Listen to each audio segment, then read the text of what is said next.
Friends, I am glad to welcome you again. This video lesson is a continuation of lesson number 2, and here we will work with you all with the same photo image, but we will already use a set of add-ons for Photoshop Vintage Winter, and with it we will make such magnificent vintage winter postcards. The first option is our vintage postcards using either background frames or vintage textures. Such a postcard is made literally in minutes. We choose either a background frame, as I said, or, like me in this case, any texture we like. Drag it to your photo image in Photoshop. In order to more accurately and beautifully place the image with the model under the texture or under the background frame, we lower the opaque layer from the texture. And look, we now see a beautiful image with a model. We can transform it, either increase or decrease it, or place it closer to the right or to the left edge, in general, which in our opinion will be compositionally more beautiful. Then we return to the layer with a texture or background frame, raise the opacity again to 100%, and turn on the mask for this layer. A simple white mask, but taking a black brush, soft, round, standard. We begin to carefully develop the model. Accordingly, we show the model itself more clearly and clearly, but at the edges, we reduce the opacity of the brush and make it so that the background from the photo image with the model smoothly transitions into the background of the texture and background frame. The image from the model is in warm, soft colors, as in fact, the frame is also in warm colors. It looks pretty good together, but we have a winter card, and I want to make the tones and shades colder. You can easily do this with the help of a color tone saturation adjustment layer. It is yellow that we choose in this window, and it is yellow that we edit, that is, we try to remove it. And in general, friends, that's it. The work with our first vintage postcard is completed, and our postcard is ready. And as you could see, it took very little time. I will duplicate the composite layer with the model, since we will still make variants of vintage postcards, and I am collecting the first version of our first postcard in a group. Let's look at the overall final result and go to work together. In creating my next postcard, I want to change the background and add a frame. I'm looking through what vintage winter frames are in the set. I'm deciding on a frame for my photo. In my opinion, this delicate frame at number 4 will fit here. And then I choose the background that I want to put on the image because of this model.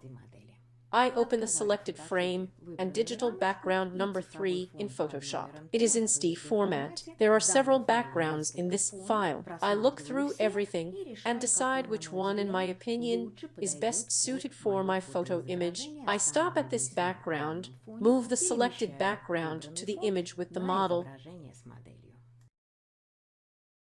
For placement in the first vintage postcard, we enlarged the image with the model, which means that we will have to create a cutout of the model again and use the same convenient automatic Photoshop function to highlight objects. I place the layer with the background in the Layers palette behind the model's cutout layer and, using the entire same transformation frame, starting to position it behind the model. I remind you again, friends, because in my opinion, it will fit better. I want this beautiful winter landscape, with a building no less beautiful, to be located behind the model, yes, but in order to position it more or less correctly in the future, I still lack a background at the bottom. So I'm going to cut out a piece from the bottom of the background. I copied it to a new layer and used the transformation frame again. Stretch it up and down and a little around the edges. I will cover this piece with a black mask, choose the white brush tool, a small opacity, Please note, friends, even though I have 100% opacity in the settings of this brush tool, but I work on a tablet, and I have pressure turned on, so the pressure is adjusted with my pen, and if you work with the mouse, please set the opacity to around 10%, and then you will be more careful, more correct show areas of the background.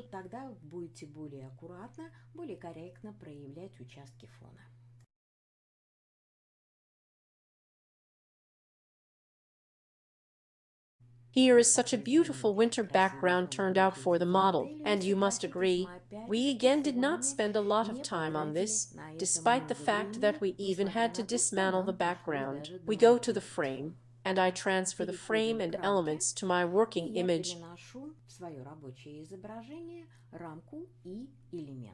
In order to accurately position the frame on my image, again, I use the transformation function. The frame and elements from this frame, as you understand, we have above the cutout with the model and above the background.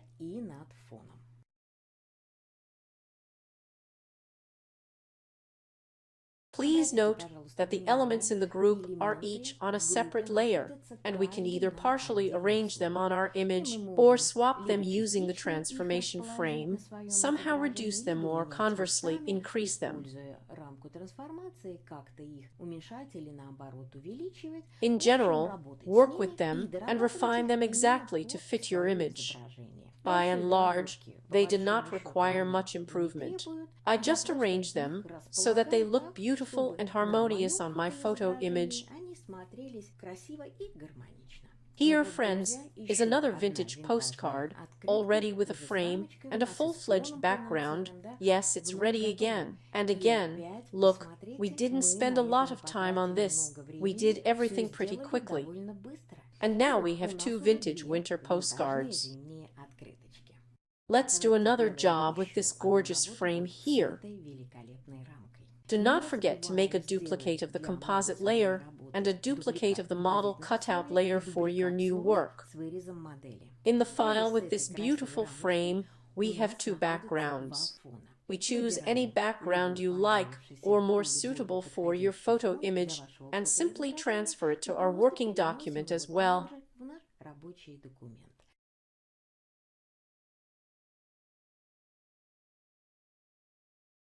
Now, we are transferring to our working document a group with elements, that is, with these beautiful colors. And one moment, friends, if we put the background, respectively, in the layers palette below the model layer, with the model cutout, yes, then we place the elements in the layers palette above the model cutout. We also open a group with elements.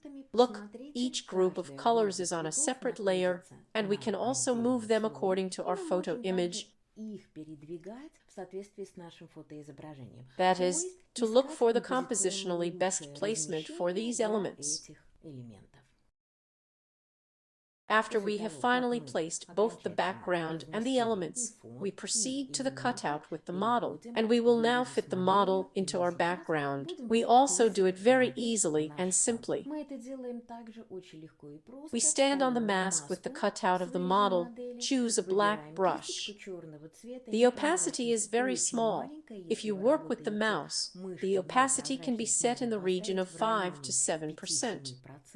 We walk along the edge of the cutout, wipe the edges of the model slightly, as if dissolving these edges in the background. On the model we have, friends, too many warm shades. It is necessary to cool it, roughly speaking, in order to combine it even more precisely with our background and with our beautiful elements. Here we can either add cold shades to the image with the model ourselves, or turn to the vintage winter panel again and apply an action called a cold dough. I, of course, resort to the help of action. The mask of the group obtained during this action is covered with black and working with a white brush with very little opacity. I show cold shades on the model.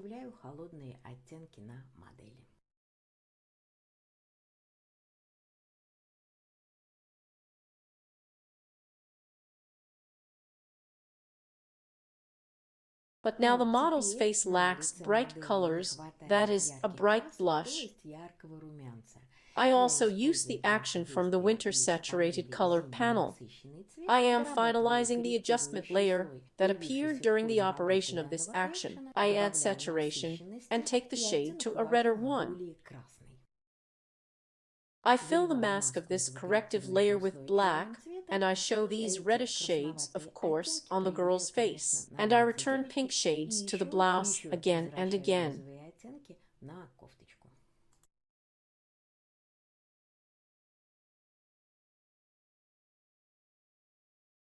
By and large, our third winter postcard is ready. I will slightly refine the image with the help of the Curves adjustment layer. Arbitrarily select the model. When the selection is active, I turn on the Curves adjustment layer and add a little contrast to the model. That is, I move the light slider and the dark one to the origin. I blur the mask so that it is not so contrasting, so that the transitions of light and dark tones are softer. And another adjustment layer, Curves. I create a selection that I made earlier with the help of loss, invert, and again, with active selection, I turn on the adjustment layer Curves, and the master curve slightly lower down, darken the background, modify the shades a little in the channels. These last two actions with Curves are, of course, optional, since the postcard is already pretty good in itself.